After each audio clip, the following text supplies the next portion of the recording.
It's pretty simple. In 1965, there was a commission created, the Idaho Women's Commission, over 60 years ago. Fast forward to 2009, the Idaho Women's Commission was defunded, so that was about 17 years ago. I found out, ironically, it was defunded by Idaho women legislators back then in 2009. I guess the thing was kind of a mess.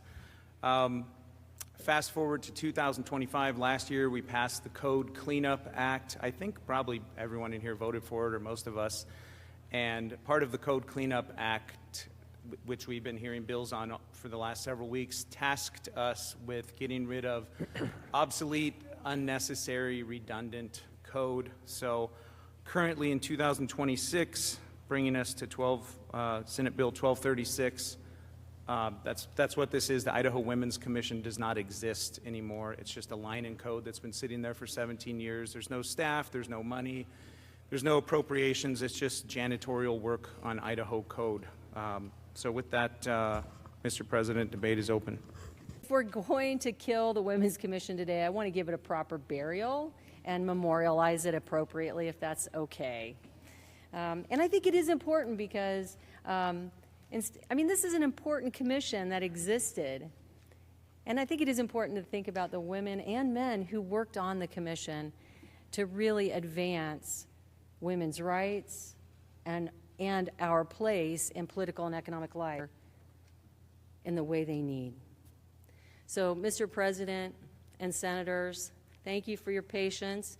As you vote, I hope you will vote to keep the Women's Commission, and that what we should do today is reinvigorate it. We should fund it. We should appoint members, men and women, to look at what still needs to be done in our state.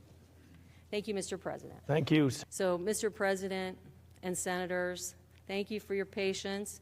As you vote, I hope you will vote to keep the Women's Commission, and that what we should do today is reinvigorate it. We should fund it. We should appoint members, men and women, to look at what still needs to be done in our state. Reinvigorate this commission. When the attempt was made back in 2015 or 2016, those arguments were brought forward, and the people that were saying that came and brought forward that argument again today in 2026. But what did they do in the 10 years between? Nothing. And I would argue that we don't need a separate women's commission to deal with issues that affect women and men, but we do it by the representation that we see on this floor. And you have the floor, Senator. Senators, I think the fact that I'm standing here as a woman on the Senate floor, I've worked in many capacities in the private sector. I have never once felt discriminated against because of my gender. In fact, I've always said that I'm against equal pay because I know how to advocate for myself, and I don't want to make as little as the men do. After learning the history of the commission and that this vote was up in 2009, but failed because some of the men didn't feel comfortable voting to get rid of it, as I extended the permission to my seatmate here a few minutes ago, I will extend it to all men here that you have my permission as a woman who has all the opportunities in this country to go ahead and kill this. Vote in favor and kill the commission. Thank you.